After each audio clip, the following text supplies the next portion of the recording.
సంవత్సరం వ్రతం చేయడం ఆయన ఈ సంవత్సర కాలం పాటు చేసేటువంటిది. ఈ ధ్వజములన్నీ కూడా ఎటువంటి ఉండాలి కూడా సర్వేర్ యజ్ఞవాటే తదా తదా.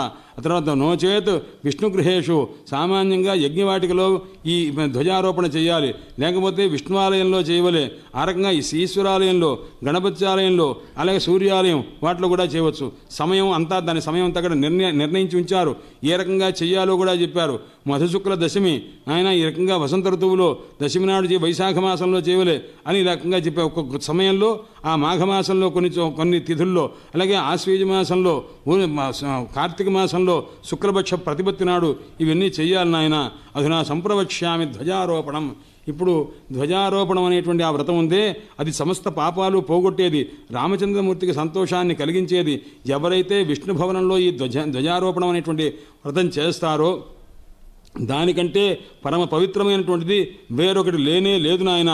హేమభార సహస్రంతో యోదద్యాచ్య యఃకుర్యాద్ విష్ణుభవనే ధ్వజారోపణం.